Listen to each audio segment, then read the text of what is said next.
Ürəkdən sizi təbrik edirəm. Doğma Qarabağ torpağına qayıtmağınız münasibəti ilə əminəm ki, burada rahat yaşayacaqsınız. Xoşbəxtlik içində, sülh, əmin-amanlıq içində yaşayacaqsınız.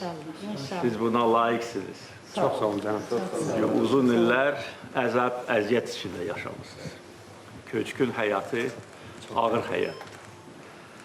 Həm mənəvi əzablar, həm fiziki çətinliklər, öz doğma torpağını tərk edib başqa yerə, hətta Azərbaycan içində olsa belə, getmək və əzab, əziyyət içində yaşamaq böyük sınaqdır.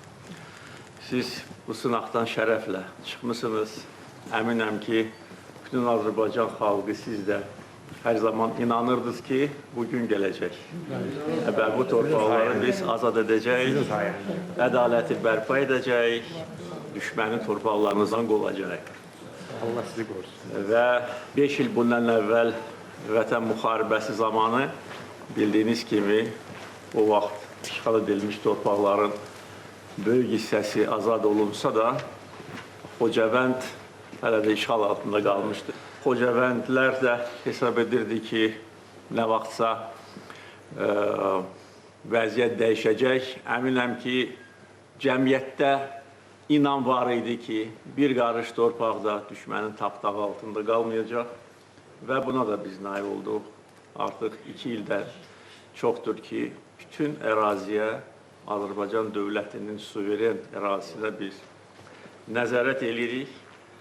Düşmənin o sonuncu yuvasını da dağıtmışıq, separatçıları da qovmuşuq, onları da məhkəmə qarşısında cavab verməyə məcbur etmişik və ədaləti tam bərpa eləmişik. Ona görə o artıq ağır dövr geridə qaldı, arxada qaldı, bir də qayıtmayacaq.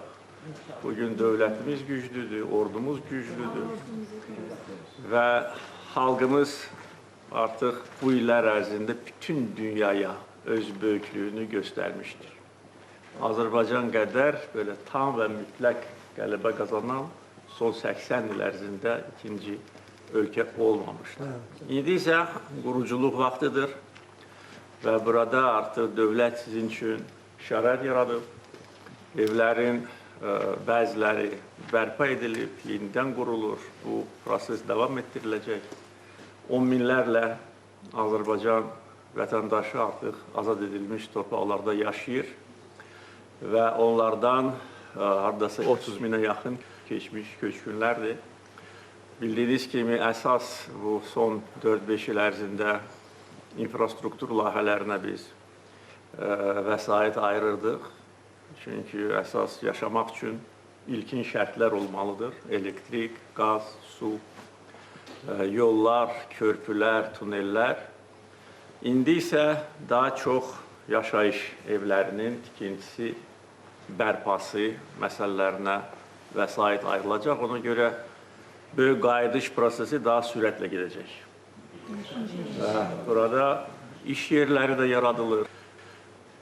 Həm dövlət xətti ilə, həm ictimai təşkilatlar xətti ilə və əlbəttə ki, özəl sektor. Və burada yaşayan insanlar, onların əksəriyyəti vaxtı ilə kənd təsərrüfatı ilə məşğul idi.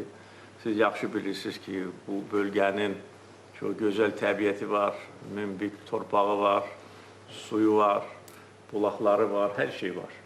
Əsas odur ki, insanlar artıq burada rahat yaşasınlar və tam əmin olsunlar ki, bir daha xalqımızın başına belə fəlakətlər gəlməyəcək. Bunun üçün də hər zaman güclü olmalıyıq, ayıq olmalıyıq, keçmişi unutmamalıyıq və gələcəyə inamla baxmalıyıq, necə ki, inamla baxırıq və yaşayırıq. Sizi ürəkdən təbrik edirəm, can sağlıqlar.